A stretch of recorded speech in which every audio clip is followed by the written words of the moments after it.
yo, chanu pakila, hayu ha ha, ye wa ye lo yo, hey yo.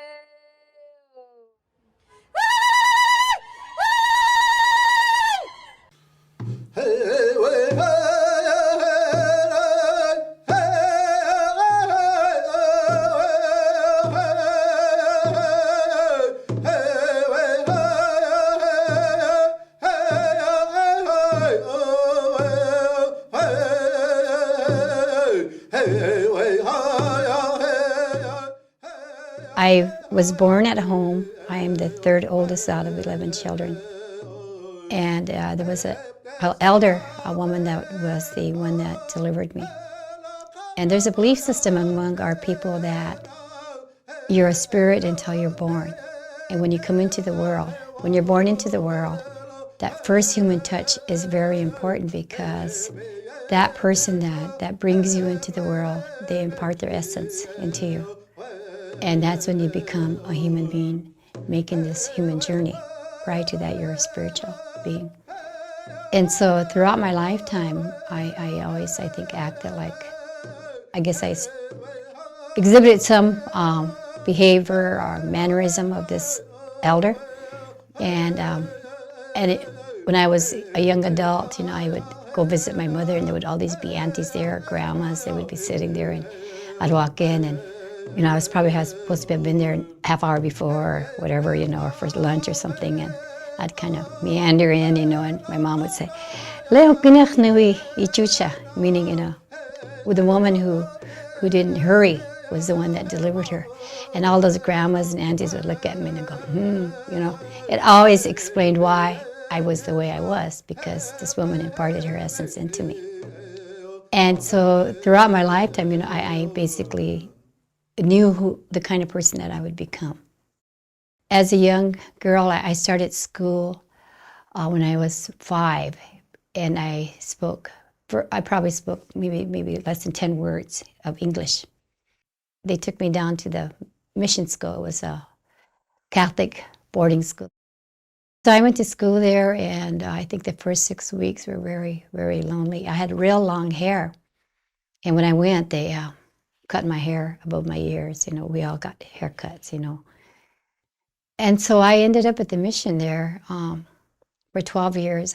I really didn't know anything about myself, who I was as a tribal person. I spoke very little Lakota during that time. You know, when I was in first grade, because that's when I started school there, I learned English language really quick, because you were shunned if you spoke the language. You were discouraged for speaking the language, and everything when there was any kind of communication in the classroom, it was with the ones that could speak English. And those of us that were not English speakers, we kind of took a back seat. And sometimes our behavior was misinterpreted, and we got punished, or we got punished for speaking our language, you know. And during the summer months, we got to go home in the end of May and came back the end of August. At Christmas, we got to go home for 2 weeks. Other than that, the whole school was on what they call a demerit or merit system. It was run military style, with them blowing on whistles, you know, where we had to stand up to do anything and sit down. It really commanded how we behaved in the whole school. We went to church every morning at, I think it was at 6:30 or 7. We were in the big church for Mass, and you know, we just basically grew up there. And so in the high school, I went there, and I learned that, you know, that my spirit was always such that I was always being disciplined. I think when I was a 10th grader, I didn't get to go home at all that year, because you had to earn the privilege of being able to go home on Sundays from 10 to 5. And the whole year I stayed in school. And so I learned that the rules were not always necessary to define who I was. And so I would go around the rules and figure out how I could still manage to be who I was. I graduated from there. During that time, you know, I was raised in a very traditional way. My family all spoke Lakota and practiced as always, as well as embracing Catholicism. I was probably 26 the first time that I sundanced. had an aunt that who had a heart condition, and she was going through heart surgery. And so I drove my cousin and my uncle 300 miles away to where the surgery was being held, and kept hearing the Sundance song, and I kept hearing it and hearing. Finally, I got up and I prayed for my aunt's wellness, and then I said, okay, I would do this. I would Sundance for her health. And she came through all right. And the next summer, that summer, I was probably 26 years old when I Sundance for the first time. My mother, was very, she was a very, very strong tribal woman. And she dressed me in a buckskin dress. And my uncle, who was a medicine person, made my wreath for my head and my arms. And he cut 2 eagle feathers for me to wear in my hair like the men did. And then they took me there early in the morning so I could go into the sweat lodge with the Sundancers, and then they were there all day. And then at the end of that day, because I was fulfilling a vow for my aunt, at the end of the day, they fed the people, and then they had a giveaway. And so that was my first strong introduction to our tribal ways. Although I grew up with the healing ceremonies at nights, when I think I could remember when I was in 8th grade and I was home and they were having a ceremony at night, and they had sentries posted like a block or two away, looking out for the Catholic priests or the police to come. And so I kind of grew up in that era as well. And my family was one of those that went underground with those traditional ways. I got in this relationship with this man. It was very classic abusive relationship. For me, I had 2 children already, master's degree. I was working at Sicangu University as Dean of Student Services. I had my own home. And yet I got in this relationship that was abusive. And it took me probably about 2 years to leave that relationship. I was real fortunate in that he was from another reservation. If it wasn't for the strength that came from my family and my children, I probably would have stayed in that relationship a lot longer. But, my cousins kept talking to me, and my aunts kept talking to me, and, I eventually left the relationship. Then I decided, well, I'll just leave for a while and go to the university and work on my doctoral studies. So I did that. And so I was at the university working on my doctorate in counselor education, when I got a call from home from my friend Faith Spot Eagle, who was chair of White Buffalo Calf Women's Society, and asked if I would go to Washington, D.C. to represent White Buffalo Calf. The U.S. Civil Rights Commissioners were having a 2-day symposium on what they called wife battering, and asked if I would talk about short-term needs of victims. And I agreed to go because, I had just survived and came out of that abusive relationship. And so I was at these hearings for 2 days, and there was probably close to 300 people there, mostly women. And I talked about, I did our presentation, and women were gathering in the bathrooms, and they were talking about a need for a national voice for the issue of battered women. At the end of those 2 days, there was a loose-knit organization, we call it the steering committee. I became involved at that point on a national level.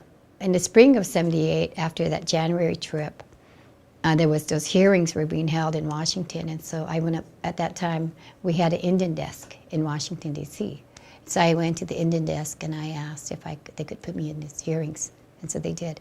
So I went back to South Dakota, and then I had to find somebody to fund me to go, pay for my plane fare. And so I went back to Tribe, and there was a couple organizations there that would give me the plane fare. And I just used my own money for food, and there was like 6, 7, 8 women in one motel room. Somebody got a motel room, and we all just bunked there and slept with each other. I mean, we didn't know who we were sleeping with most of the time. And so we went back for those hearings, and one of the things, I think it was like at the hearing in the end of March or something, one of the things, when we were having a meeting in the motel room, somebody said, well, we all need to go back to our states where we come from, and if we don't have a network or a coalition, we need to create one, we need to develop one. And I was looking at him and saying, you want me to go back to South Dakota? South Dakota is pretty racist, I'm Indian, can't you see that? Oh, you can do it. It was like, you can do it. So I went back, and I of course, I was at the university town there, so I went to a meeting that the South Dakota Commissioner on Women, they were Commission on Women, they were having a meeting. So I went to their meeting, and I was sitting there, I was listening to them, and pretty soon, Luella Hunking, who was the chair of that committee, said, Tillie, is there a reason why you're here? Is there something that we could help you with? And I said, yeah. I said, I'm supposed to help create this organization. I said, a coalition on this issue. But I said, I have no resources. I said, I'm in graduate school. And I said, I'm pretty unshika, I'm pretty poor. And so they said, well, we can use our mailing. We can do this. You just have to find a place. So I got in touch with White Buffalo Calf at Rosebud and said, I need to do this. Will you host this meeting? Find us a place. And so they did. We found a place. It was the BIA dorms. I mean, that's the biggest place that had a big enough room to even host a meeting. It was their living room. And so we sent out all these flyers, and all those of us that were involved in White Buffalo Calf at that point, we were doing these mini workshops that day. Like there was two workshops, maybe 8 altogether, and we didn't know what we were doing, And we had no idea how many women would show up from throughout the state. And that morning, and it was the end of June, we all got there about 8, and pretty soon the women started showing up for the meeting, and we had 77 women that came in that day on the issue of battering. And so at the end of the day, then we formed the South Dakota Coalition Against Domestic Violence. And we met all over the state, and hitch rides with each other and get free meeting spaces in some church basement or somewhere. At the same time, with the National Coalition, I think it was in April, we formed the National Coalition, the official name of the National Coalition Against Domestic Violence. And one of the women was from Oregon, Portland. And so she said, well, it was real easy to get incorporated in Portland. All you had to do was go take the thing in, and you'll be done the same day. So we incorporated the National Coalition Against Domestic Violence in Oregon, and then, and so that's how we started to go. We'd all go to meetings, and I drove all the way to Portland one time, California, in my car. I took my daughters with me, and we all stayed in different, YWCAs, or somewhere free, or at minimal. And then we did the first national conference in Washington, D.C., and I think it was in 1980. And we did it out at the 4-H building, or 4-H complex there in Washington, D.C., and we expected maybe 200. We all went in a day early, and we walked around these tables putting all these inserts into these booklets, and we just worked all day, the 20 of us that were there, and then the day that came, we had about 400 women that showed up. Wow. And we probably had about 3 Indian women that came. I stayed involved with NCADV in the first 4 years, and then I went back to the reservation and started to do some work around developing things at Rosebud.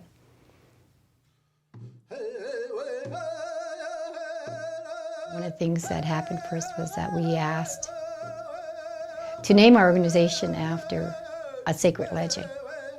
The White Buffalo Calf woman was a sacred legend that was brought to the people. We had to ask the family that takes care of the sacred pipe that was brought to the people if we could use the sacred name in our work. I know that at the time of asking that, around 1977, we certainly didn't know the whole legend or the whole story about the impact that the White Buffalo Calf woman would have, not only on our work, but on the whole issue of violence against women. Almost all these rituals. There was a time when the federal government did not allow us to practice these ways. It wasn't until probably 1974 with the Indian Religious Freedoms Act that we were able to practice these ways. These ways were all attached to us as people, as we make this human journey. You know, I think the belief is that we're all spiritual beings on a human journey. And so when we leave this world as a human being making this journey, we go back into the spirit world as a spirit again.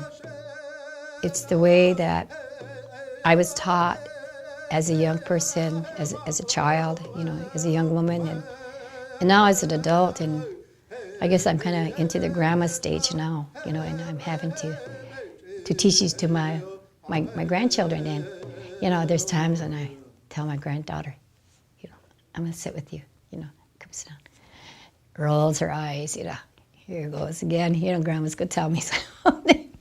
But it has to be taught. I'm a firm believer that those spiritual ways, those old rituals, those ceremonies have to be done the way they're meant to be. We can't make shortcuts, you know. In order for it to continue to exist and continue for us to be able to practice them, you know, we're responsible for that next generation, for that wichonchare that's coming. We have a responsibility as adults to make sure that we leave for them on these old ways as intact as we can possibly have them be intact. When we talk about addressing the violence that women experience in our communities, in our tribal ways, for me, the work has always been based on that legend, the story. Because there's two teachings that came out of that story. And that first teaching was that even in thought, women are to be respected.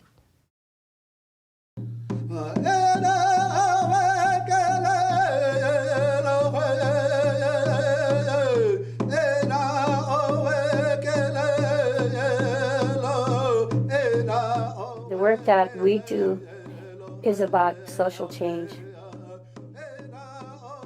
It's about making those connections beyond the shelter door, and that we have to do that social change work. You know, we can't just give a woman services and then let her go back out. You know, we have to be that conduit to make that world change out there, so that that woman can go back out there and have a better place. And you know, if we're really talking about ending violence in the lives of women and children, you know, we really have to take a good look at our foundations as women in this work. And where does that come from? Why is it that as tribal women, we think and believe that our tribal sisters should have lives without violence? You know, where does that come from? Now, where does that come from? You know, and we have to take a look at who we are as tribal women. As women, we were responsible for everything that went on in that home, especially for those of us that are from here, from the plains, the teepee where we lived. That teepee belonged to the woman. Everything inside the teepee was the woman's domain. By the time a child is 8, 9 years old, she knew exactly where the roots were, what plants had to be harvested for what sort of medical purposes these roots and plants had. You know, we were medicine women. All women were expected to be medicine women because we knew and had a working knowledge of all these plants and herbs. We could sterilize ourselves so that we didn't have children. We could abort a fetus. And we could also space our children. We didn't have children one after another. Our lives were too hard. And as women, we knew when to have our children. You know, of course, you know, all this knowledge changed and was taken away from us when we were put on reservations. When we were put on the reservations, all this was taken away from us, first by the U.S. government, and second, by the churches. Even though that little girl had a working knowledge of all these plants, when to harvest them. What do you think happened when we were put on reservations? She was no longer given that opportunity to learn that. The teachers we had, the priests, the nuns, the U.S. government, they did not believe that women should have this knowledge. You know, they did not believe that women should have, should be teachers. And so the roles of women were certainly destroyed. We could no longer be walking around with our own tribal name, identity, you know. We became Mary or Matilda. That's my real name. That's how our identities began to shape into the way Western thought women should be. They wanted to pattern us in the way that white women were thought of in this country, you know, without any status, without any sort sense of identity. It's really important that as tribal women, we go back and we do that research back prior to when your people had contact with white folks, whether it was the government or whether it was the churches. I think then you will find a whole different attitude about who women were and what women did in those days.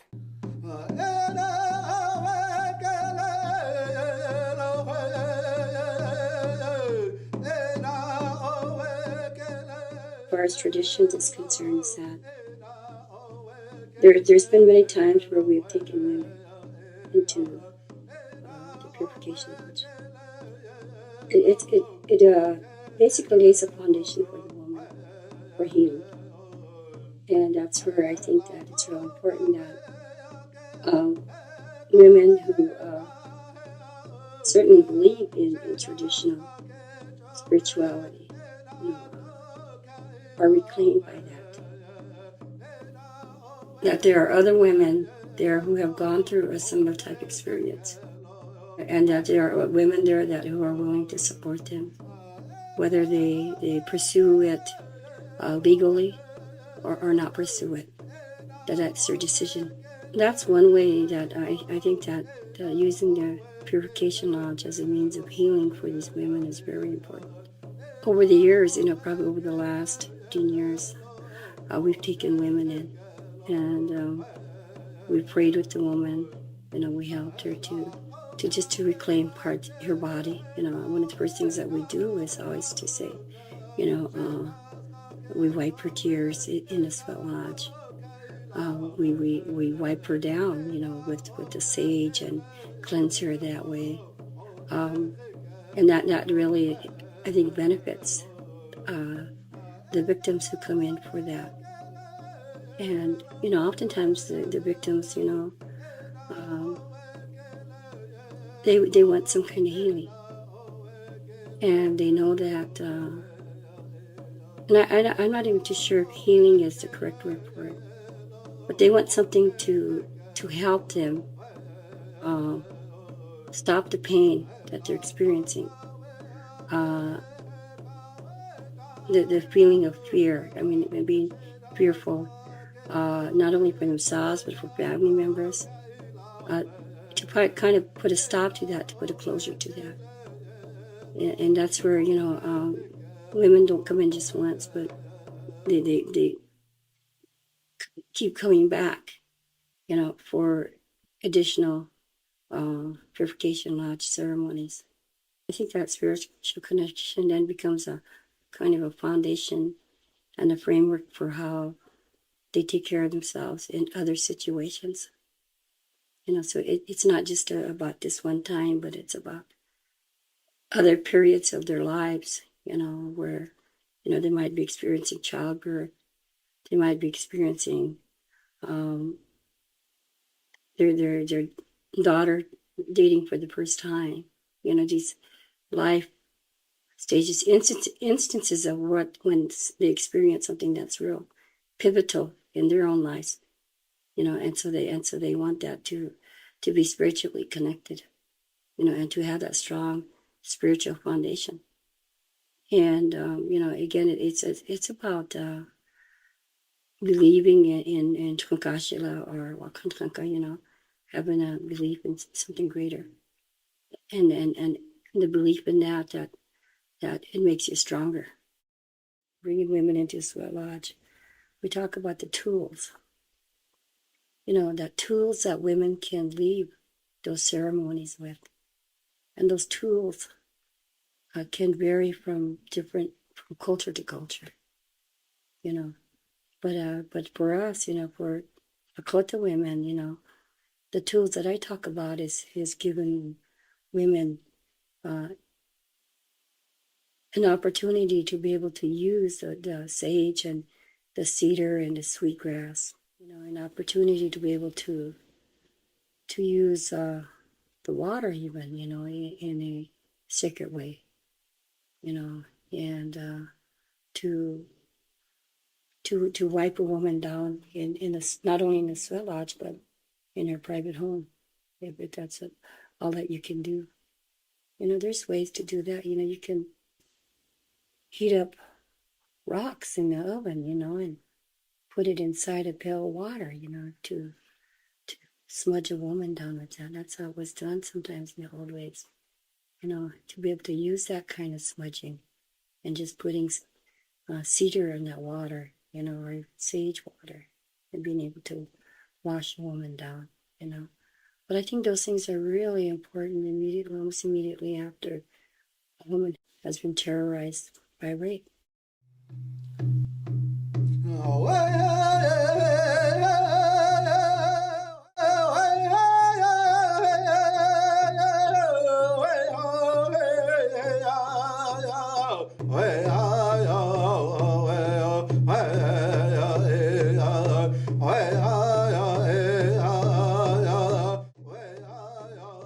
How can I be a better relative? About my happy. We got the happy.